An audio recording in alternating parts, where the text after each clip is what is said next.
You are connected.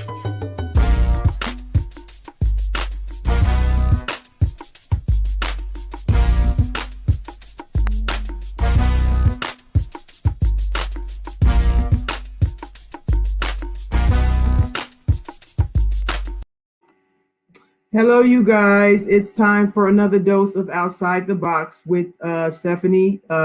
Sorry, Sage the coach. My real name is Stephanie, and so sometimes, but for this show, I'm Sage the coach, and I want to do a special segment for tonight. So tonight, I'm going to talk about relationships. So for those of you who don't know, I'm not just Sage the coach because I coach basketball or anything like that. I'm Sage the coach because I am a certified life and relationship coach. And so tonight I want to do a special segment, which I want to do regularly about relationships. And we're going to talk about relationships. And so for the show tonight, since this is my first relationship show, I want to just answer some questions about relationships so you guys can get a feel for the perspective that I bring and, the type of coach that I am when it comes to relationships. But and so my show usually comes on Monday nights at 7 or 8 p.m. It's usually 8 p.m., but sometimes I push it to 7 if I have guests, because a lot of times the people are not in my time zone and then it gets a little bit late for them. So I want to respect their time and bring them on a little bit earlier if they're not in my time zone. So when I have guests, sometimes it'll be at 7, but for the most part, it's at 8. And so again, I want to, I have other shows planned in the future for Let's Talk About Relationships, which is, what this segment is going to be about. And I would like for you guys to just give me a moment because this is my first time using this platform that I'm using right now. And I just want to make sure everything is working. So I'm going to um, just look at my Facebook page and make sure everything is working right. So just give me a minute and that'll give people some time to, sign in and, things of that nature. So just give me a moment. Hey, Jason, I see you there. Thanks for tuning in. Jason is definitely a loyal. Ron and the other guys, they always say ladies and loyals, and Jason is definitely a loyal. Like, I really appreciate his support. And so, just a second here, I'm just going to again make sure my it's posted everywhere that I want it to be posted, and then we will get going. So, as you guys see, I'm rolling solo tonight. I usually have Ron here with me, and I'm feeling kind of naked without him, but he might jump on a little bit later and, bring some more to the conversation because I always like what he brings to the conversation. And so it looks like everything is where I want it to be. And then we can go ahead and dive in. Here we go. There we go. Okay, so I will check since I'm going solo tonight. I will check the comments periodically. So you guys, I really want to because the past shows that I've done, I haven't paid as much attention to the comments as I wanted to, and so I want to start paying more attention to the comments. And so I will be checking them periodically. So just bear with me. If you send something, I will look at it. Again, I'm a one woman show tonight, so be patient with me. And so, okay, Jason said he's ready for a question. Jason, you can go ahead and send your question, and I will answer it, in a minute. I want to do a little bit of intro to the perspective that I bring, that I'm coming from when it comes to relationships. So again, I have about 5 or 6 questions that people have already submitted to me that I'm going to answer, but I want to do a little bit of introduction to my perspective on relationships in general so you guys will know where I'm coming from. And so again, I am a certified life and relationship coach, but I do coach from a Christian perspective. You guys know my show is Outside the Box, which is aims to show people that God is bigger than our boxes. And it is no other place that this is probably more true than when it comes to relationships. Like, relationships are a very, very big part of all of our lives, and it's that way for a reason. It's not an accident, and they are difficult for a reason. And so And so what I want, the thing about relationships that I think is the main reason why well, let me back up for a minute. So relationships are a very, very big part of our life, and God designed it that way for a reason. And it is up to us to, go through the motions of the relationship and learn from the relationship in order to uncover what those reasons are, because they're going to be different for everybody. But the main thing, the main purpose of relationships is to help us grow. You have a lot of people who look at relationships as like what somebody can do for them, or what they have or what they don't have and things like that. And that's really not the relationship what relationships are about. One of the things when I talk about outside the box, what I like to do, especially with my coaching, and it's entangled with my theme of outside the box, is to help people see things from a deeper perspective or wider perspective than people are usually used to seeing things as. And again, it's true when it comes to relationships. And so for a lot of times people just think that relationships are about them and what they want. And, sometimes about the other person. You have people who are like, I don't want to say obsessed, but they become consumed with the needs and things of the other person. And that's not what relationships are for. God created relationships to help us grow. And without relationships, there are things that we will never see about ourselves on our own. The Bible talks about a man is always right in his own eyes. And so when it comes to us looking at ourselves, we will always see ourselves from a very, very biased point of view. We will always make it seem like the things that we do are justified and they're right and there's nothing wrong with them. And it's through relationships that we see a reflection of ourselves in another person. And that is what relationships are for, whether it's parental relationships, relationships with friends, and especially when it comes to romantic relationships, because there's no other person in your life. I'm speaking more for a marriage, but our relationships, there's no other person in your life besides your parents as you get older that will be closer to you. It should be anyway, than somebody you share an intimate relationship with. And so that person serves as a mirror to help you see yourself. A lot of the times we don't like what we see. And instead of us dealing with the things that we're seeing as a reflection in the other person, we just simply blame the other person. When a lot of the times it is there for us to see ourselves, to examine ourselves, and to be honest with ourselves about the things that we do and say and things like that. And so most of the time, this is the problem when it comes to relationships, because people don't want to see themselves and they get so focused on the other person that they automatically think the other person is the problem. When in relationships, I would say 99.999% of the time, both of you guys are the problem. And if you saw the promo video that I created, I towards the end there it says there are two sides to a story, but the truth is usually in the middle. So you have the guy, you have the girl, and they both have their complaints and things like that against each other. And they both seem very, very sincere and passionate about what they think is the problem. But the truth is actually in the middle of what both of those people are saying, because both people are going to minimize what they're doing wrong and amplify what the other person is doing wrong. And so then you pay more attention to the other person. But really, you have to look at yourself, because we can't control other people. All we can do is control ourselves. And the situation, the relationship is set up, God designed it this way for you to see yourself, not necessarily to now try to fix another person. We can't fix other people. We can only fix ourselves. And so that's kind of the perspective that I bring, is to show people that middle line where it's not just about him versus her, or you hurt me, I hurt you, or you didn't do this, that you didn't fulfill the expectation that I wanted. And so now I don't want to deal with you. I mean, you see that a lot, like in social media, things like that. People always have this idea that if you can't do something for me, then I'm not going to deal with you. That's not love. That's not a relationship.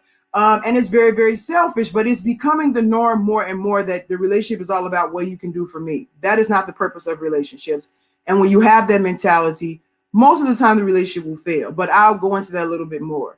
And so again, I just want to kind of show that line in the middle so the people can see themselves and work on themselves. And that is how actually relationships progress. You see people who have been together for 30, 40, 50 years, and then you see the end results of their relationship, and you think it's great and they're fine and they begin there all the time. And of course, we like to romanticize things, but the hard work that it takes to get there is self-reflection. It hands down is self-reflection, and self-reflection goes hand in hand with spiritual growth. And so that's the perspective that I bring. That's what I'll be pinpointing. And so in a few minutes here, I want to check the comments really, really quickly. And then I am going to go into the first question. So 1 second, let me go into the first question. I should have had me some water here. I don't have any water and my throat is getting kind of dry, but I'll survive. So let me just make sure.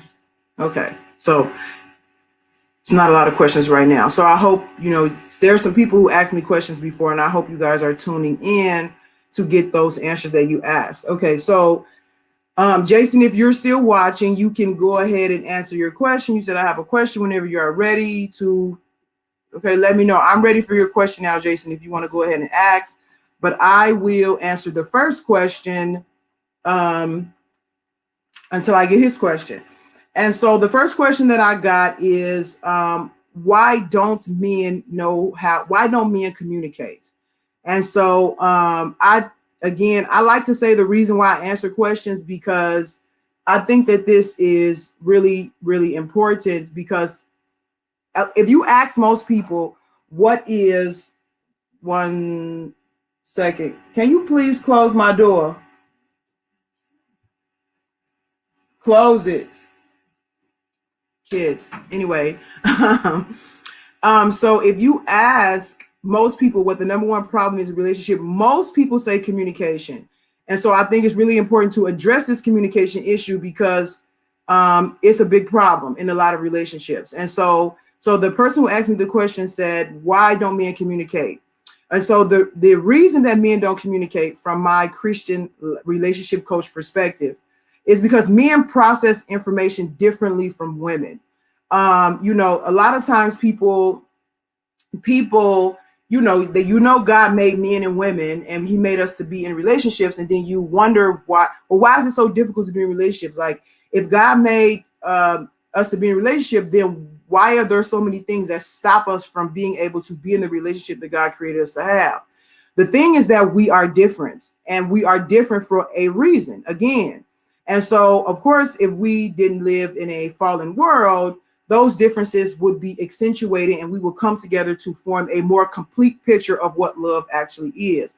But because we are not in the state that we were meant to be in, namely like sin-free, since we have sin, instead of those things that God created to bring us together to create a bigger picture of what love is, they are now used to pull us apart. And so women are created more to be the communicators. Women are created differently from men, and the way that we are created enables us to communicate much more easily. Men are more logical. Not all men, so I don't want to, make it seem like I'm just putting all men in the same bucket. But most of the time, men are created to be much more logical, and women are more emotional. So if you look at those two things, if you bring, first of all, us in our single body, we have logic and we have emotion. A lot of the times, even the conflict within ourselves comes from our emotion and logic being out of balance. So if you can be out of balance within yourself when it comes to your own emotion and logic, how much more for a being that's tends to gravitate more towards emotion, and one who gravitates more towards logic. So when those two people come together, again, they create a bigger picture of what love is meant to look like and be like. But again, when we don't come together, they end up causing friction. And so because men are more logical, they do not necessarily have the communication. Logic kind of takes place inside of your head, right? So they most of the time, and not all men, because I'm not a man, and I like to speak on things I know about, so I'm going to be very, very careful that I am not like making it seem like all men are one way, because they're not. But most of the time, men like to think things through, and you can't think things through in your mind logically a lot of the times while you're talking at the same time. And so that's one reason. So men like to process information internally, women process information externally. So that makes us more apt to communicating, because if you process information externally, anybody that's around you, you're going to communicate with. That's why women, a lot of times, we need to talk our problems out and stuff like that, because we process information externally.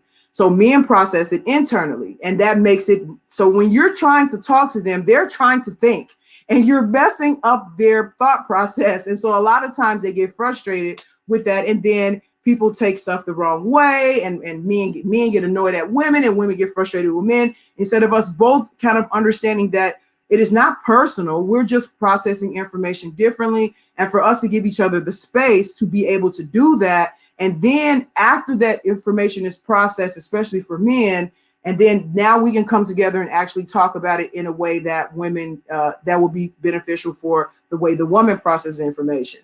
Another thing about men, because they are tend to be more logical, they're not led by their emotions like women are, which is not bad. Like a lot of the times women get a bad rap for being more emotional, but God created us that way too, and it's that way for a reason. So again, if you have the guy and the girl, we will balance each other out if you have a guy that's logical and a girl that's more emotional. Because if you have a girl that's just as logical as the guy, they kind of are missing some very important parts to help them grow. And if the same thing, if you have two people that are emotional, then they're missing some essential parts to help each other grow. So if you go back to what I said, this is all about growth. You can't grow with somebody who is the same as you. Like you guys would just basically keep recycling each other's stuff. So for a guy to be more logical, it helps the woman to grow in a way that she's not kind of leans towards. And for a guy to not be as emotional, being with a woman helps him grow in that way. So we balance each other out. And so again, to go back to, and sometimes I can kind of give very long answers to questions, so bear with me. But so guys, when it comes to emotions, they have to do a little bit more work to process those than kind of women have to. Like we understand emotions a little bit better, not totally, because we need some help in that department too, just like they need some help in the logical department. But we can process emotions much easier than they can. Men have trouble processing emotion, especially when they are logical kind of based creatures. So they need more time to do that, and it's a little bit more of a struggle for them. And so it kind of lends itself to them not being able to communicate, because communication kind of comes from emotion. If you're not a self-contained being, most of us are not, but you know, with men and their logic, they can kind of feel like they don't need to be emotional, and they don't really see the need for it sometimes. And so for them to learn how to process emotion, it requires them to be a little bit more vulnerable than they used to, and to kind of dibble and dabble in an area that's not familiar to them. If it was like them to stay on logical island, they would be fine. But when you're asking them to come out of that logic and kind of join you on your island of emotional, it's a little bit uncomfortable for them, and it takes a little bit more time for them. And so if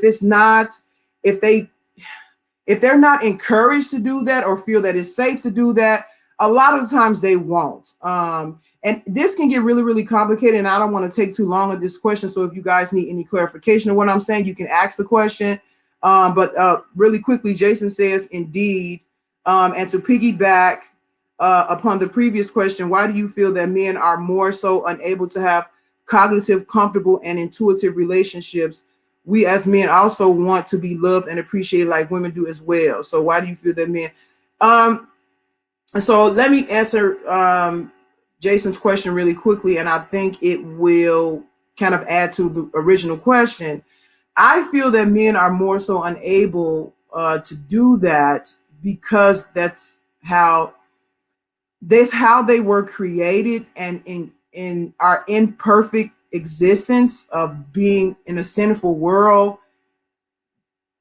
I'm trying to think. Let me think of a better way to say that. Okay, so I kind of said it before. Okay, let me go back.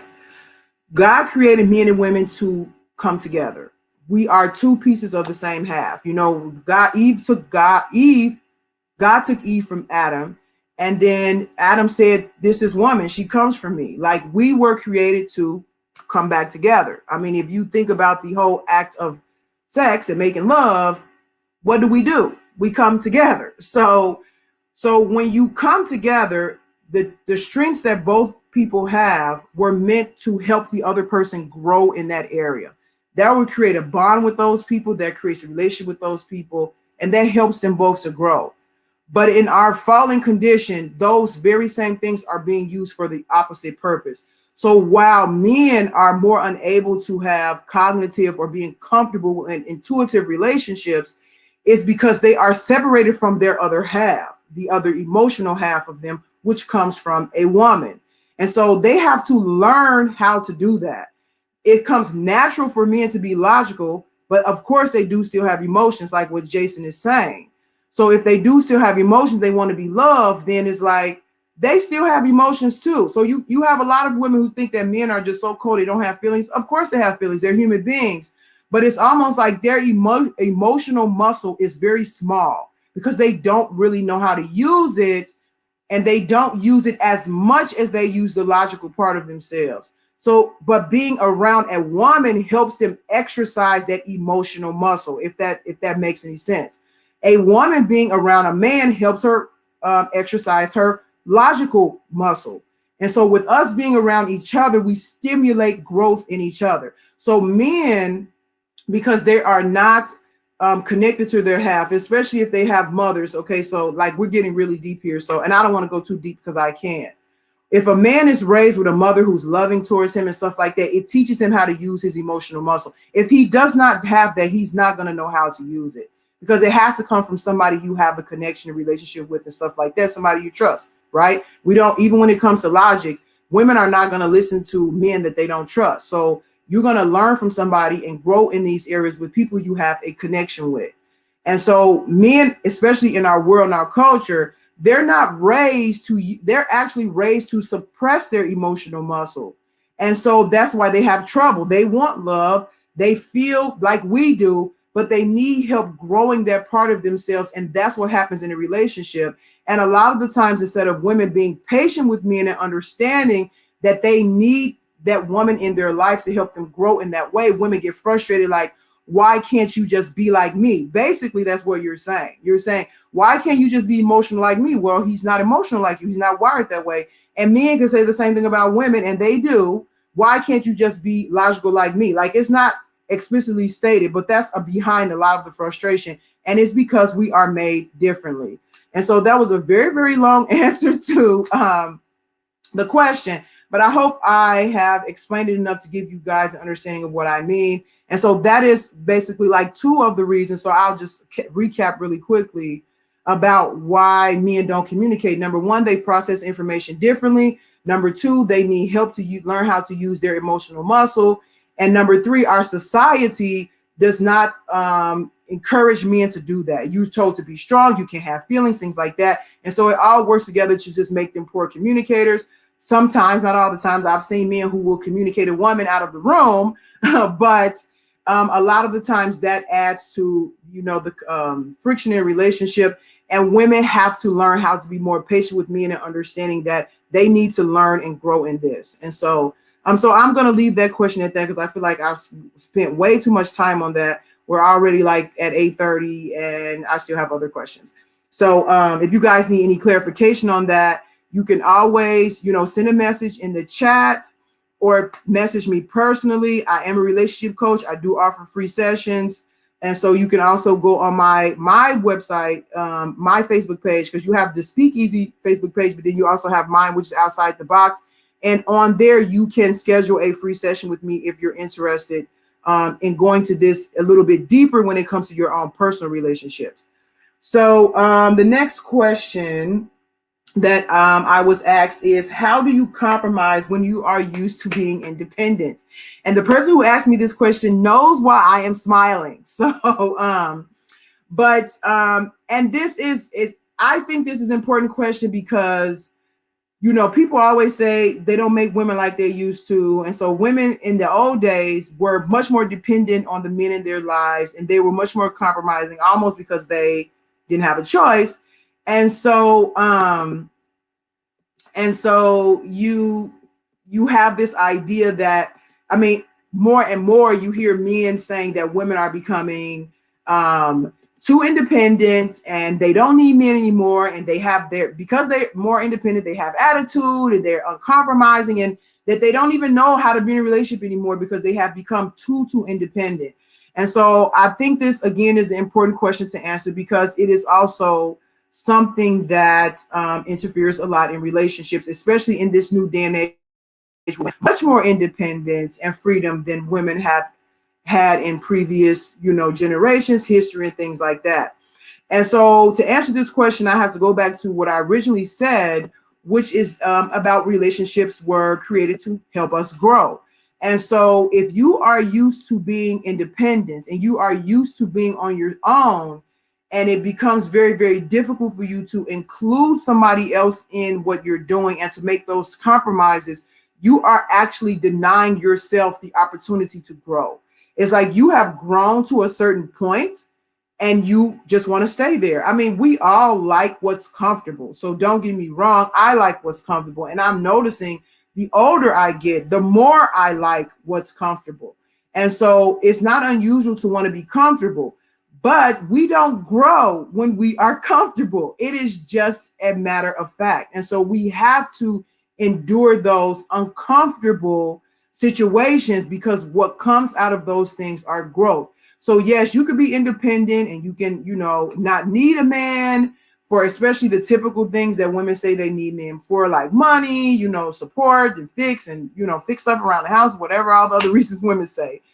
Um, but if you cannot allow room in your life for that person, and you cannot compromise and allow that person to come in, you can't grow like that. I mean, you really can't. And it really boils down to you making a choice, because it's not that you can't do it, because it's like, you know, if you only have one eye and somebody say, well, look out the eye you don't have. No, you actually cannot do that because you don't have another eye. But you have the ability to do that. You have the ability to compromise. You're just making a choice not to do it. And so once you make the choice to do it, it definitely becomes more easier. It becomes easier. I said more easier, but it definitely becomes easier when you simply make the choice to allow another person some space in your life. And when you just refuse to do that, that just simply means you don't want to be in a relationship bad enough. Like seriously, because our relationships require compromise. And so you have to choose to allow a person in your life. And if you just really don't want to, and to you it feels like you can't do it, it's usually the indication of a deeper issue. Like you have a lot of fear. You've been hurt before. You don't want to be hurt again. Sometimes you have trust issues. So if you just really feel like you can't compromise and allow somebody else some space in your life, you're not only denying yourself the ability to grow, you're like overly protecting yourself, and you usually have some deeper stuff going on that has nothing to do with the other person actually. And so what Jason says, I agree. Is there any way or anything that a man can do better to be man? Like you have said previously, is there a way as a man that I, as a man, can do better so that I can do better regarding my significant other? Okay, Jason, I like that. And I will get to that in a minute. Let me wrap this question up about compromising. And so you have to choose to do that. And that's the case for everybody. Sometimes you want somebody in your life really bad, and that makes you more flexible to compromising. And so if you don't really want somebody bad enough to compromise, then you're not going to do it. So I would say, look at your issues, look at yourself. And it's totally possible that you just don't necessarily need to be in a relationship. I don't like it when women have this idea that they have to be in a relationship. No, you actually don't. And I know some women who have been not in relationships for a very long time, and they're perfectly fine. So you don't have to be with somebody. And if you're happy by yourself, as the Bible says, you are doing much better than somebody who has somebody, because there's much more to go through when you have a partner, and much more distraction, much more heartache and things like that. So if you could be happy by yourself, then by all means be happy by yourself. But you also have to be honest with yourself and say, do I really want somebody? And if you really want somebody and you just keep telling yourself you don't want anybody, but really deep down you do, that's going to create a level of conflict and unhappiness in your life that's not going to have a solution. And so you have to ask yourself, do I really want to be with somebody? If you do, then you have to make the decision to compromise. It's just a matter of choice. If it's hard for you to do that, then you need to look at yourself and figure out why, because really the essence of love is compromise. And so if you cannot compromise, not only are you not allowing yourself the space to grow, you will never experience genuine love, because genuine love cannot come through any other method but compromise. And so if you can't do that, you're denying yourself the opportunity to grow and love another person and have them love you in return. And so I hope that answers your question, the person who gave it to me. If you have any other questions, of course, as I said before, you can reach out. Okay, so let me get back to Jason's question really quickly. He says, basically in a nutshell, he says, what can he do better so that, okay, so the thing that you're asking, Jason, he's basically asking what can he do better as a man to, I guess, to be a better man in relationships, which I'm assuming you're asking me. If I'm incorrect in that, Jason, you can clarify. But the thing, and like I said in the beginning, relationships are about growth, but too often we look at the other person. It's not about the other person. It's about you. People that will say anything about you is selfish. No, it actually is about you. You have to look in the mirror. So the best way for you to be a good spouse or a good partner to somebody else is to work on yourself. So you shouldn't be so focused on like, okay, what can I do for Sally or what can I do for Jim to make them happy? If you are being true to yourself and you're working on yourself, especially your issues, because we all have them, actually a part of the process of relationship is that your issues come to the surface. And if they didn't come to the surface in a relationship, you will never see them. You will think you're fine. So as your relationships come, as your issues come to the surface within the relationship, you need to deal with them and not just blame the other person, because they have issues too, granted. And what the enemy often does is relationships is to instigate problems between each other that are rooted in our issues. So if Sally has an issue with trust and then Jim has an issue with I'm trying to think of an issue Jim can have. So one person has an issue with trust and one person has an issue with insecurity. The enemy will instigate those issues in those people, and they will automatically start reflecting and attacking each other, when really it's the issue within them that needs to be addressed. So to answer your question, you have to deal with yourself. So if you have issues with yourself that stop you, just like the previous question about compromise, if you have issues within yourself that's stopping you from doing that, then you have to deal with yourself. The most genuine, long-lasting, deepest love comes from a healthy, emotional, mentally healthy person. So you have to deal with yourself, and that makes you much more able and flexible and loving and able to compromise when you are dealing with another person. So I hope that answers that question. Okay, so this is another good question. So the next question is, why do women, this question came from a guy, you guys, you really might like this question. Okay. So why do women expect men to read their minds? I like this question because sometimes I get upset when women think I'm supposed to read their minds too.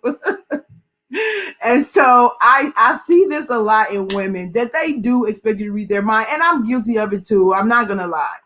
And so I've been like, I'm a very, very straightforward person. And it really kind of frustrates me when I'm around somebody, especially a woman, who thinks I'm supposed to read her mind. I'm like, hey, can you just tell me what it is? Because I'm not a mind reader, you know? And so I really get this question on both ends, because I have been guilty of also expecting my partner to read my mind. And I've also been frustrated with women who expect me to read their minds. And so, but again, there is a reason. There is a reason for everything, you guys. And we just have to dig deeper and figure out what that reason is and be open to it if we really want to see it. Because if we don't want to see it, it doesn't matter how frustrated we are and things like that, you won't see it. Because God is not forcing knowledge into anybody's head. He's not going to force feed you and shake you and say, hey, get this. You have to be open to it. And if you are open to it, even if it hurts, even if it's not what you want to hear, you will understand the answer, because there is a answer for everything. So to answer that question, it goes back to what I said before about men and women communicating differently. So women, because we are more emotional, it lends itself to us having a higher intuitive nature. And that intuitive nature, we express. So like if you're around a woman, that actually that's what makes us nurturers. So for a woman, say for example, she has a baby, the baby cries, she knows what the baby needs. If she's really on top of the baby needs, a good mother anyway, and she can kind of pick up on the baby's needs.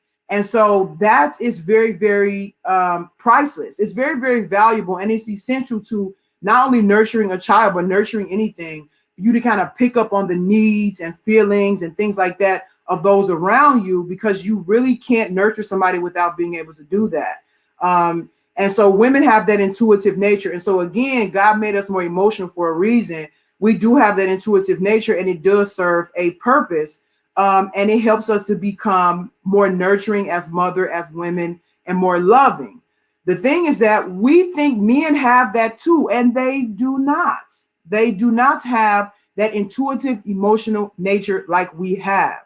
And so that they can have it, let me say it, they have it, but ours is more than theirs. Because I don't want to make it seem like they're an alien and that they just don't. We all have the same stuff. We just have them in different degrees. And so women are more emotional, more intuitive. Men have it, but it's much less. And so a man can be around you. He does not pick up on what you need like a woman can. And so for a woman, we feel like, I guess the first thing you can say is that women think men have that and they don't. And if you think somebody has that and they're just not giving it to you, it looks like they don't love you. It's like, well, why can't you read me like I read you? You know?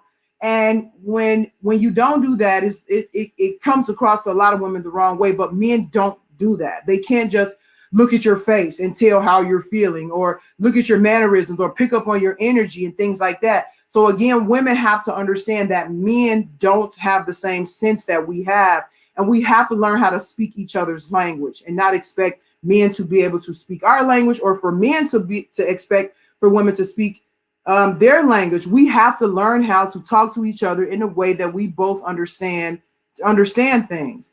And so I'm trying to think, did I answer the question fully the way that I want to answer it? And so yeah, so women have that intuitive nature. They think men have it, men don't, and they get frustrated when men not picking up. Okay, I will say this.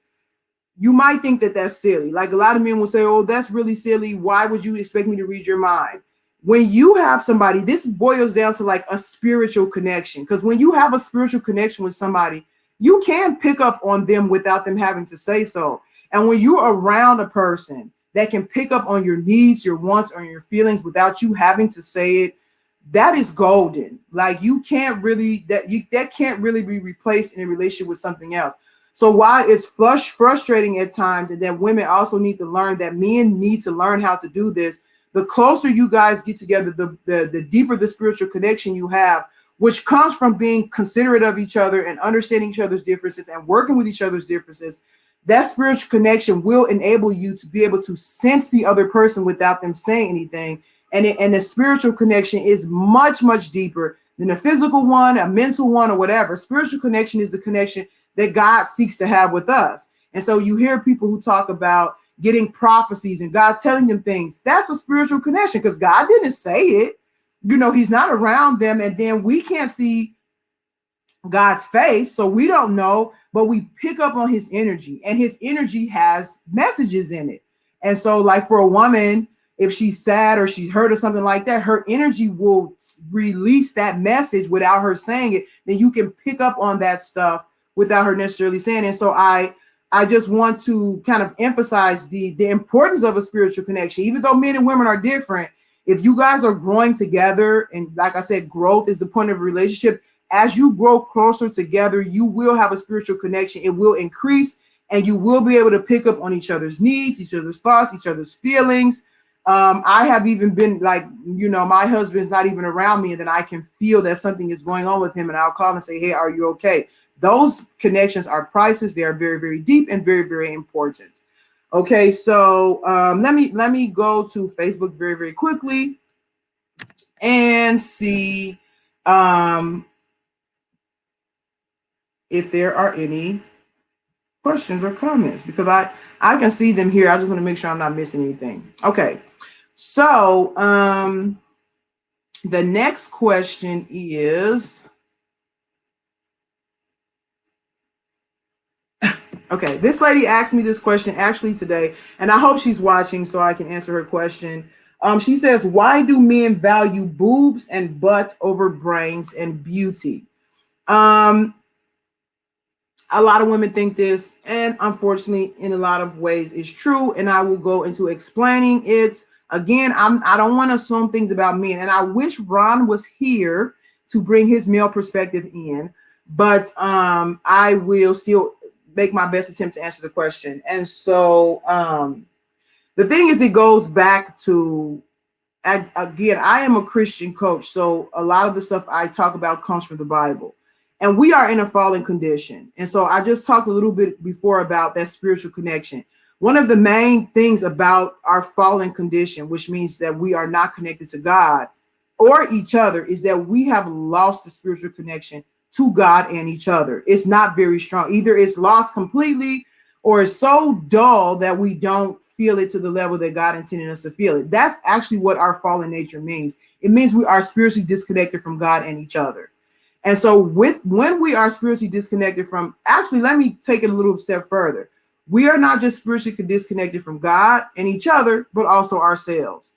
And so when we are spiritually disconnected from ourselves, the only other thing that we have to rule our understanding, again, I can go really deeply. I'll just try to say it briefly. We are mind, spirit, and body, and the soul is also the mind. Some people think that the soul is the spirit, but in my understanding, the soul is the mind. So we are mind, spirit, and body. These things were created to operate in unison with each other, with the spirit being the head. So our understanding is supposed to come through the spirit. Our purpose is supposed to come through the spirit. Our knowledge is supposed to come through the spirit. The things that we do in life should be motivated by the spirit. But that is not the case, that what we're in right now in our fallen nature, because the spirit has been separated from its source, which was meant to pass us all this information. I just talked before about the spirit and how you can sense stuff in the spirit with other people and its connection to them. And then God wants to have a spiritual connection with us. And through that spiritual connection, information is passed through that spiritual network, so to speak. But when we don't have that, now all we have to go off of in our fallen condition is our own physical needs. We don't have that spiritual guide anymore to tell us our purpose, to tell us what stuff is for, why we feel the way we feel, to help us understand life. We're just going by our experiences and our bodily needs. So when we do that, we live for very surface stuff, because the spirit is basically just everything behind, the reason behind everything. That's what the spirit is. It's the depth of life and the reason behind life and things like that. And so when you have a guy who is not spiritually mature, he has no other recourse but to gravitate towards his body and what he wants and what his body needs. And that's going to be physical. It's going to be boobs. It's going to be, like you said, we said boobs and butts. So it's going to be boobs. It's going to be butts. It's going to be pleasure. When we are not ruled by our spirit mind, we're going to be ruled by the body. And that's what the body wants. And so that's what those men go after. It really takes a man who is mature, especially emotionally and spiritually mature, to not look at a woman from that perspective. And so and so that is and of course, men who don't look at them from that perspective are now more inclined to look at things that cannot be seen, like brains. And even when you talk about beauty to me, genuine beauty is not your face. It's your character, it's your state of mind, it's how you carry yourself, things like that. So you'll have a man when he is mature and he is not just living according to the body, and he has some spiritual maturity, at least a little bit. He's not going to look at a woman from that very, very surface and physical perspective.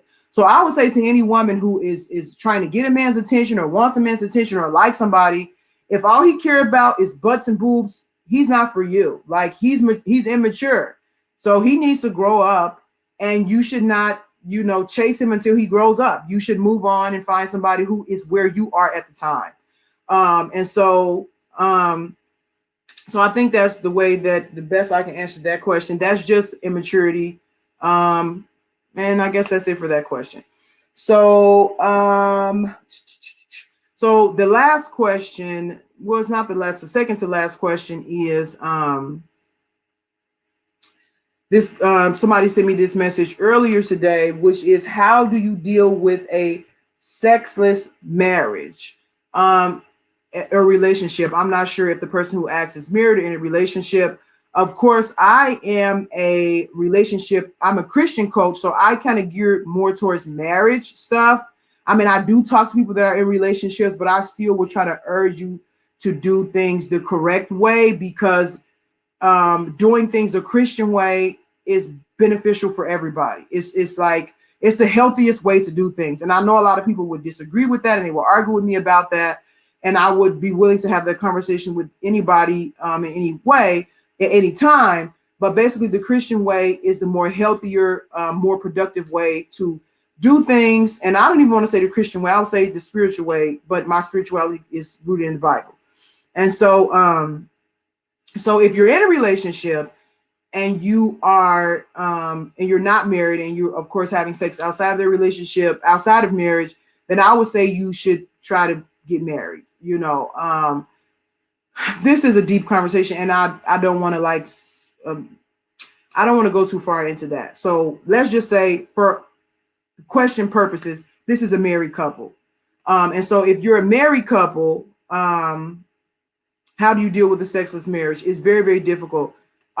Sex is very, very important in a relationship. I talked before about God created us to come together, and even though we come together physically, what is actually happening spiritually is much, much deeper.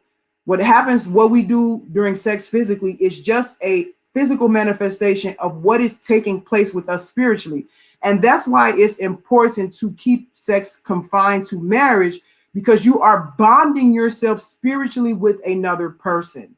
And that's very, very deep. And it can be very, very fulfilling and help you to grow, or it can destroy you when you connect yourself to a person spiritually that is not you guys, that is taking for granted the connection that you guys have, and which is I know it can happen in marriage, but it's much easier to happen outside of marriage. And when you're married, it's like you and that person at least have a understanding of the commitment, and you guys are committed to some degree to staying together and trying to make it work. So excuse me. So, so to answer the question, I'm trying to get my thoughts together. So in a marriage, okay, sex is very important in marriage. That's why I was. And so it is,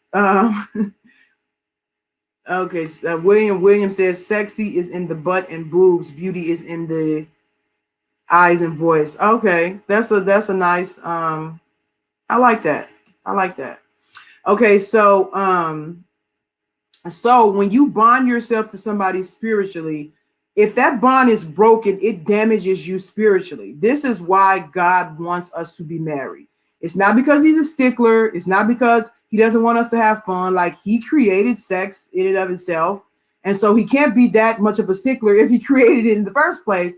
But he's giving us the way to do it where we won't get damaged, And so the way to do that is to make sure that bond that you're spiritually making with another person is mutual. And marriage is the safest environment to do that. Not only are you guys merging yourself spiritually, you are merging your life, you are merging minds, you are merging hearts. Like, this is no joke. Like, this is the essence of who we are. So if you're going to merge your spirit, your mind, your heart, your life with another person, let it be in marriage. Like, seriously, because that bond was not meant to be broken once it is made. And so you have to, sex facilitates that bond. And, even in the Old Testament, they had people who they would say, was the marriage consummated? Because if the marriage wasn't consummated, it wasn't recognized as a marriage. Like, it has to be consummated in order to, like, yeah, we said we're going to be one, but to be actually be one, we have to come together and be one. Yes, you know. So sex is very, very important. And so a marriage that does not, that there's this sex is an issue and there's sex is, it's a very, very, very big problem. It is going to make you both drift apart mentally, emotionally, like everything that marriage was created to do, to bring two people together in unison. It is going to do the opposite if you cannot come together and because sex reinforces that connection. You know, that's why you don't just do it once when you get married and it's over. You continue to do it throughout the marriage because it continues to reinforce that marriage. I mean, reinforce that connection. And so it's very, very important to keep reinforcing that connection because if you don't, it's going to gradually drift apart. And when it drifts apart, let's go back to what I said in the beginning, you guys don't grow. And that's the point. So if you're drifting apart, you're not growing together. And then both of you are missing very crucial things that God created you to get from the other person. And so, but I know that's easier said than done. Like you can easily say, okay, sex is very important in a marriage, but that doesn't still mean that your partner is going to be wanting to do it. And so one thing you have to keep in mind is health issues. And so some people do have health issues and they cannot participate in sex regularly. And it's up to then, again, we go back to like all these things are connected. It goes back to compromise because if you understand that your partner is having some difficulties and issues, of course, you don't want to be like, oh, you have to give it to me. It doesn't matter if you're having issues. Like that's terrible, right? So you have to keep those things in mind. So if there's no health issue or biological issue that's interfering with that, then sex needs to be a very regular part of the relationship. And if it's just a matter of like intimacy, let me go back. I'm kind of getting confused myself. Even if there's unable to have sex and saying in a situation where there's a health issue or something like that, there still should be intimacy. And that intimacy should still be building up to at some point having sex. Like, let's be honest. And so there still should be intimacy. There can still be touching. There can still be hugging. I have had couples who were not able to be intimate, but they were very, very affectionate with each other. And there are other things that you can do if you can't actually do the act that can still help to keep that spiritual connection tight and together. You know, I'm not going to go into that because I don't want to get put in jail by Facebook. So, but again, the person that asked me the question, if you want to reach out to me, schedule a session with me, I can go into this more deeply with you one-on-one. And so, but in a case where there's not a biological issue or a health issue or whatever, you still can't make your partner do it. But so the reason why they don't do it has to be addressed. Again, you go back to what I said to Jason about dealing with your own issue, because if you have somebody that you're with and you guys are married and you're a couple and you're supposed to be intimate, it's important, and the other person can't be, you need to find out why. It's usually an issue, usually an emotional or mental issue that needs to be addressed. And so I would urge anybody in that situation to find out what's going on within themselves and ask the partner that's not having the issue and that wants to reach out and is unable to, and they're being cut off by the partner, to just be a little bit patient, because you do have to be patient. You can't be demanding, like the Bible says we have to do it and you got to give it to me now. No, you have to be a little bit patient, understanding, and give that person a little bit of time to deal with themselves, and them to figure out what's going on with them, because there's a reason. A lot of women have these types of issues because of past trauma that they haven't dealt with, and so they need the space and the time to deal with that. And actually, if you kind of be patient and let them deal with that, then when they're ready, it's probably going to be dynamite. But that's a whole other conversation. So because women like love, we like affection, it's a turn on for us. And so if the person really sees that you're making a sacrifice to be there for them, be understanding for them, help them kind of work through whatever it is that they're going through, that's going to only strengthen the desire to be one with that person, because you feel one with that person because they're in tune with what's going on with you, which again goes back to spiritual connection. And so you need to get to the bottom of it. If the other person is just refusing to get to the bottom of it and they're acting very, very uninterested in what is going what you need, The only thing that you can do, you have two choices. You can either wait it out and pray about it. You know, I'm a Christian. Pray about it. Let God direct you on what to do, or you can leave. I mean, it's not the ideal situation, but you cannot force another person. You can't, and you just have to kind of try to deal with it the best way you can. For me, I would say pray. A lot of people have this misunderstanding that our desires are uncontrollable, and when we want it, we need to have it, and you have to give it to us. And that's not true. That's why a lot of Christians get themselves in trouble when it comes to sexual stuff, because they have this misconception that we have no control over ourselves sexually. Okay, then God is asking us to do something impossible, and that doesn't seem fair. He wouldn't say control yourself if you could not control yourself.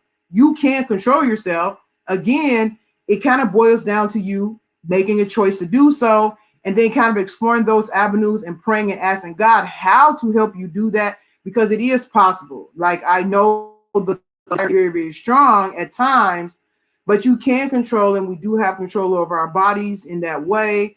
And so I hope that answers that question. Again, you know, the guy who asked if you wanted me to talk to you more one-on-one about this, I can. But you have to get to the bottom of it. And if doing that doesn't work, then you either have to deal with it, or you can make some space. You know, sometimes telling your partner, hey, you know, if you don't want to work on this or fix this, then I'm going to have to take a couple steps back. Sometimes it's a motivation for them to, you know, do something about it. And so let me read the comments here for a second. So why do so many married women and men? Yeah. Okay. So somebody asked, so why do so many married women and women in general use sex as a weapon? Because they can. So, I mean, the thing is this: people. It goes back to what I said before. Relationships are about growth, and people often reflect the stuff that they need to grow on onto the other person. And so when you are more so looking at the other person, the thing is that if you're looking at the other person, what sometimes naturally comes out of that is trying to control them, because you think if they just do what you want them to do, everything will be fine. And so you start trying to come up with these little tactics and techniques and guilt and whatever, nagging, you know, intimidating. You're trying to control the other person. You're trying to make them do what you want them to do, because you think that's the problem. It's not the problem. 99% of the time, it's not the problem. And so sex becomes a means of trying to control the other person, because to you, if they just do what you want, then everything will be fine. It's not true. And so that's why women do that. And I think in some cases men do it too, not as much, but um, but yeah, so women just see it as a way to control a guy, because it's very well known that that's what guys want, that's what they like, you know, things like that. And so women see that that's what they like, and they say, okay, I'm going to use this to try to control you. Guys do it. I mean, people do in relationships when it comes to money, when it comes to influence, when it comes to, you know, even being nice. Like, people get into arguments and they want to give you the silent treatment. That silent treatment is like, I'm not going to talk to you until you do what I say. You will never get anywhere in a relationship trying to make the other person do what you want. If people are not doing these things out of their own heart, it's not love. And so that's another big thing in relationships that, you know, it's a very, very common problem, because people get so fixated on the other person. You can't make anybody do anything, and you shouldn't try, because if they're doing it, not doing it because they love you, then that's not really what you're aiming for, what I hope you're not aiming for anyway. But again, that's a whole nother show. That's like 5, 6, 7, 8, 9, 10 shows. So but I can go into that later. Again, this is going to be a regular segment that I do talking about relationships. And so I will go deeper into some of this stuff later. Just for this show, I just want to answer some questions so you guys get a feel for my perspective as a relationship coach. Okay, and so says only we can fix patience. Okay. So Jason is asking, what is the difference between having faith in a person versus having expectations from the same person? Oh, I love that question. Thank you so much, Jason. Um, Having faith in the person. Let me think for just a moment, and it's almost time for me to wrap up my show, but I'll try to squeeze this question in. So, what is the difference between having faith in a person versus expectation? I think expectations are one of the biggest. Let me take that back. I think expectations are the biggest problem in relationships. Like, I know people say communication, money, stuff like that. To me, it's expectation because everything you do is going to come out of what you're expecting. And a lot of times, a lot of the frustrations and problems and tensions in relationships come from people not getting what they were expecting to get. People are not robots. We are human beings, and you can't have an expectation that if the other person doesn't meet, now you're upset. It just, I mean, like, I can really go into this much deeper, but I'll just try to summarize it, which is that we have to be very careful about the expectations that we put on other people. I think it's a very huge problem. Men sometimes have very ridiculous expectations of women, and women definitely have some ridiculous expectations of men. And so we get into relationships with these ridiculous expectations, and then when it's not happening the way we were expecting, we're ready to throw in the towel. We get mad. We resort to all these manipulative and abusive tactics because we're trying to get that expectation. When sometimes we need to check our expectations. A woman does not have to be available for sex for you every time you feel like you need it, in the morning, in the night, in the evening, 5 times. Like, that's a ridiculous expectation. And it's actually a disrespectful expectation because you're not respecting her rights or feelings as a separate human being. Like, it's her body. She should be willing. Like I said, you can't force people to do things. If she's not willing, give her some space, give her some time, and work on those things that will encourage her to be willing. Treat her nice, buy her flowers, rub her feet. Like, come on, put some work in. You know what I'm saying? Not just be demanding. And I know all guys don't do that, but I know some who do. It's like, hey, I want it, give it to me now. It's a problem. Anyway, so expectations are a problem. So for women, a man does not have to make you feel like you're floating on clouds 24/7. And when he doesn't make you feel like that, that's a problem. Like, that's a ridiculous expectation. And a lot of times women who have those expectations usually have some deeper issues that they're trying to make the man feel instead of just dealing with their issue.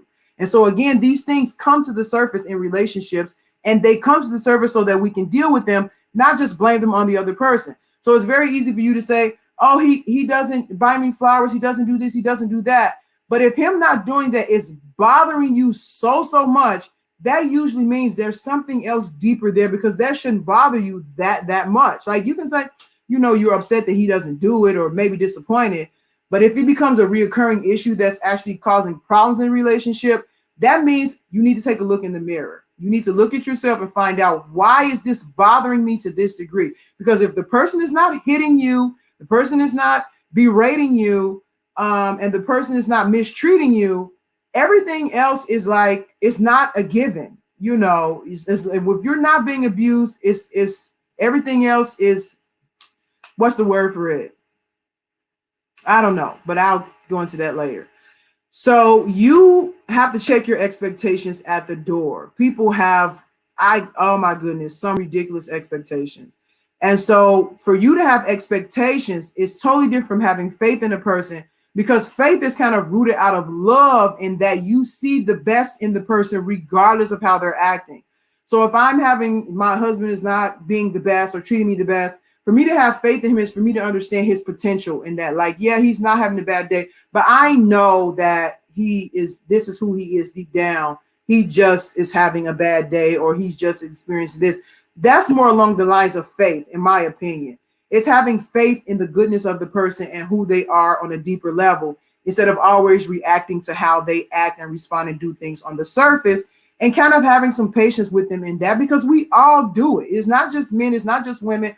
Men blame relationship problems on women. Women blame relationship problems on men. It's everybody. Everybody has issue, and it's up to us to deal with the issue that we are bringing to the table. Because a lot of the time when you deal with the issue you're bringing to the table, it creates space for the other person to now deal with their issue. But when you guys are just coming at each other, nobody deals with anything. So deal with your stuff. So having faith that, he's just having a bad day. He's okay. I know deep down, I see the best in him. I would hope. And when you marry somebody, it's because you saw the best in that person. And you have to remind yourself of that best that you saw, even when stuff is going bad. Yeah, he's not being the way he was, but I still know I see the best in him and I know he can do better. Women can do this much, much easier than men. It goes back to our intuitive spirit. We can see the potential and the spirit of a guy much easier than a guy can see with a woman. But that's faith to me, and faith in the person. Expectation is thinking that they're supposed to do X, Y, Z, Z, Z. And if they don't do it, now you guys have a problem. That is not love. That is not a relationship.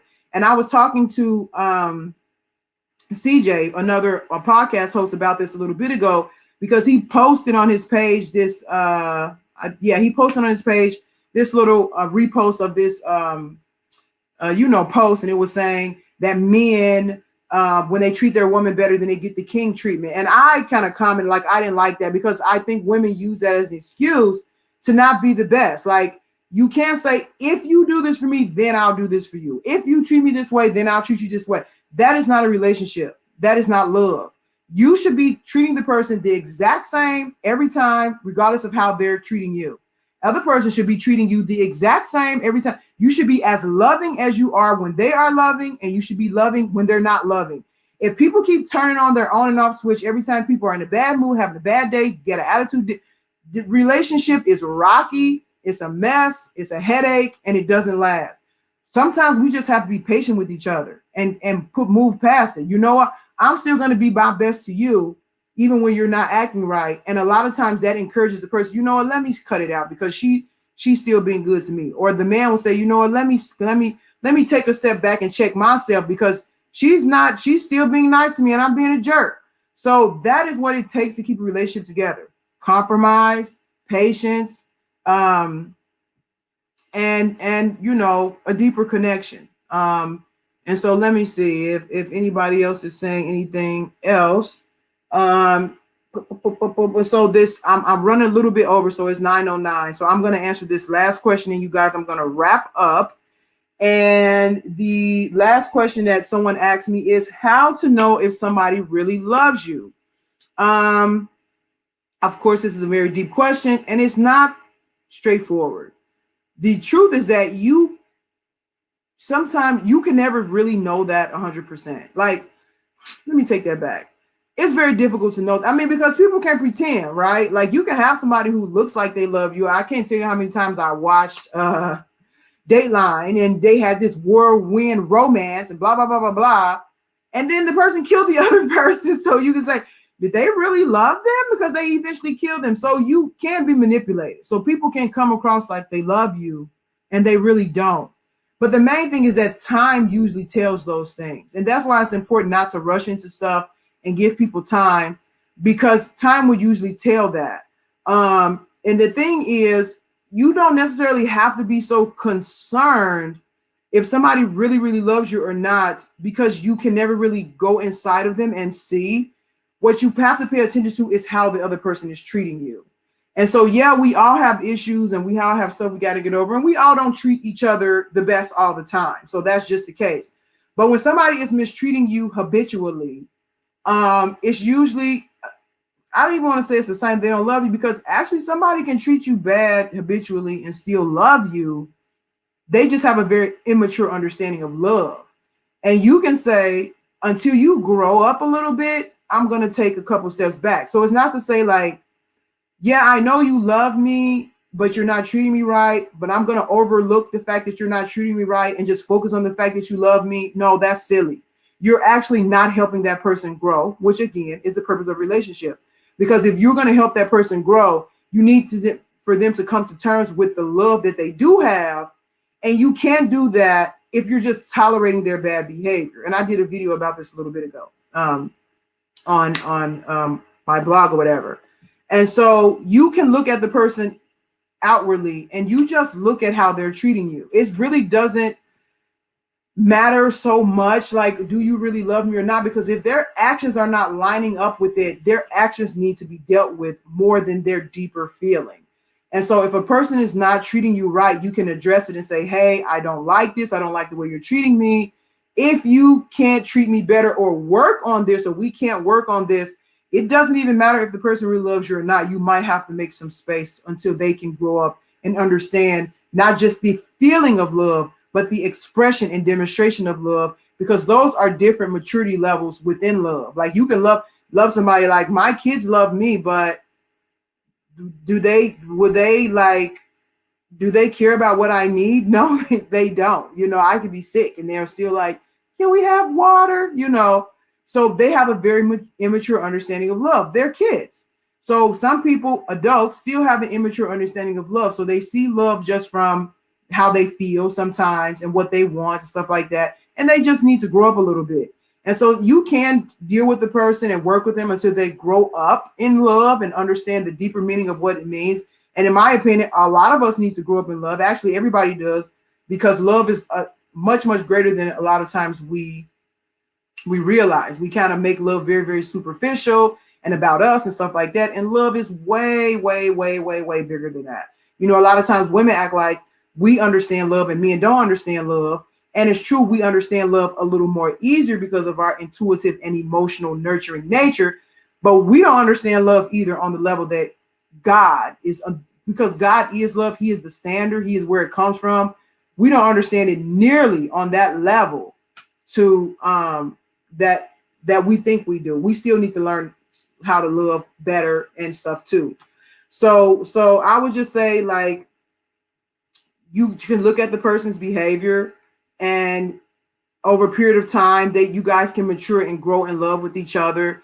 If the person is continuously doing things like mistreating you, ignoring you, denying you, disrespecting you, then you can kind of say that person is, they either don't love you or they're not mature enough in love. And it's kind of up to you to decide how you want to deal with that. Because every problem in a relationship does not mean leave. Like it's so common now that every time there's a little bump in any relationship, people are like, I'm out of here. I'm out of here. That's not love. Like, you can deal with and go through some stuff with people, and you guys come out stronger on the other end when you do that. So every problem does not mean, okay, I'm just going to leave. Sometimes you just need to work through things. And so yeah, you can have an issue, work through it, and you guys can eventually be okay. It's when problems are habitual and the other person doesn't want to work on it at all. They're not interested in working on it and things like that. That's when it becomes more of like a no-win situation, because again, you can't force anybody to do anything. They have to do it willingly. If you're trying to make somebody do something, you're automatically in the wrong. You have to accept their choice, even if their choice is that they want to leave you. You can try to convince them, but when you start getting to trying to make them, manipulate them and stuff like that, you're wrong.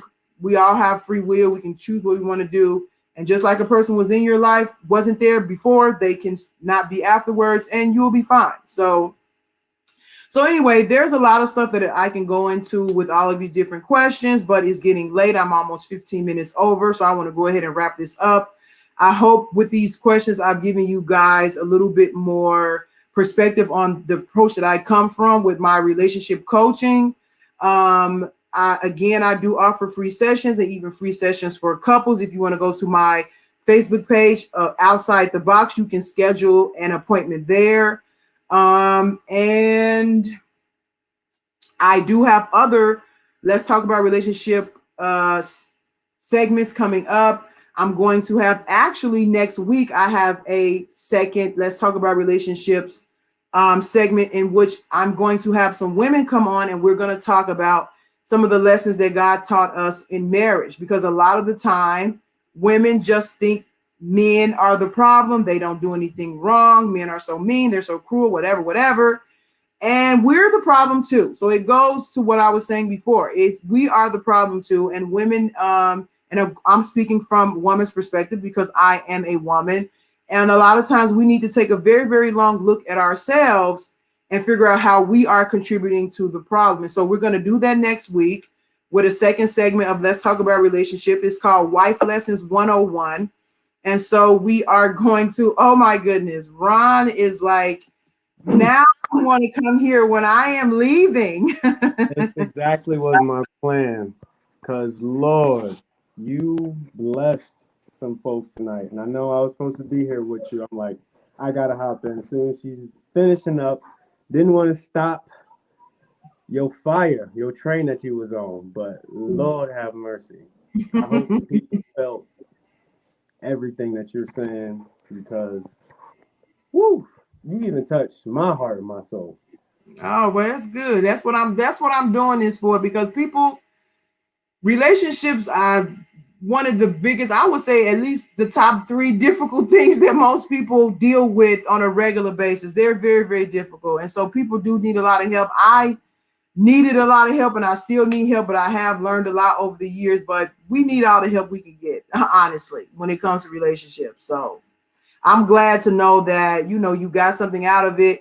And if you got something out of it, I know other people got something out of it. So that's a blessing to me. So I'm happy to hear that. Yeah, because I was like, I'm gonna hop on eventually. I know I'm gonna be a little bit late, but as I was listening, I was like, this is just Sage by herself, just spilling and pilling all this knowledge, all the different dynamics of marriage, how important it is, who you are being intimate with, why it's set up that way, how it's safe and it's God's plan for two people to be intimate with each other and only each other, and the reasons why, and Mm-hmm. how powerful it is, and what real love is, what you were just talking about. Oh my gosh. Look, Thank the I coach. can even go deeper than that, like if I wanted to. But this is only an hour show, so it's so much stuff you can touch on, and that's why I'm going to keep doing this reoccurringly, because it's a lot of stuff. It's really a lot of stuff. Right. Yeah. I think you said maybe once a month we're gonna break down relationships, right? Yeah, and actually, I'm going to do two back-to-back segments this time for the Let's Talk About Relationships, because I am doing another one next week called Wife Lessons 101, where we're just a group of wives. It's going to be about 3 or 4 of us. We're just going to talk about a lot of the things that God taught us in our marriages that we didn't think was a problem. Like, we're just looking at the guy thinking he's the one doing everything wrong. And it really takes God to show you yourself and say, no, you're not as innocent as you think you are, and you're contributing to the problem too. And so we're going to talk about ways that we were contributing to our marriage problems and how we had to break outside of that in order to, get the type of marriages that everybody wants. Whew. Like the statement that I've been really loving, that there is three sides to the story: yours, theirs, and the truth. And Mm, you cannot get upset with your partner for how they feel, their mm, outlook, and whatsoever, because they're going to have their feelings, like you're saying, things that they're dealing with from the mm, past, where you're coming from, and then you got your side, but there's the truth. And how mm, y'all get to that truth and grow closer? exactly. Communication and pretty much everything just Sage just talked about on this episode, y'all. Mm. Woo, blessing folks on a Monday. Trying to, but yeah, thank you so much. I'm glad you came on, even though I'm wrapping up, but I'm glad to see you and know you're doing okay and stuff like that.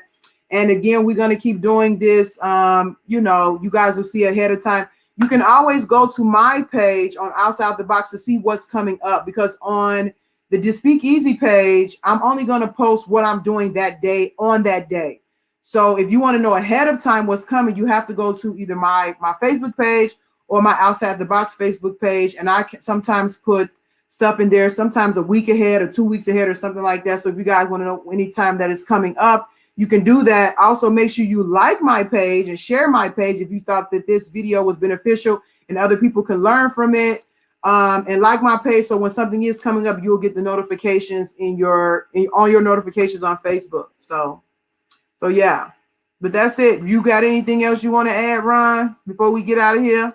No, I just came on real quick to jump in at the end to let the people know what they getting, to lift you up. Thank you. Every Monday, outside the box with Sage the coach, and she on here promoting them coach sessions, free consultations. Hit her up and grow. I know in relationships we all struggle to go get that appropriate help. Mm, A lot of people may go talk to their homies or their homegirls and just get bad advice, toxic exactly. relations, misled. It's so powerful about having a proper resource to go to and talk through things. It really is. It really is. Yeah. All right. So I'll let you guys go. Thanks for tuning in. Make sure you come back next week for Wife Lessons 101. And I'm going to do a husband's lessons 101. Also, one of these days, I just got to get a group of guys who are not afraid to put themselves on blast and say what, you know, the stuff that they learn from relationships. But other than that, you guys, thanks for tuning in. And what you want to say, Ryan? Thank y'all for tuning in. Thank y'all for supporting the Speakeasy. And thank you, Sage, for becoming a part of the family because we have that resource now.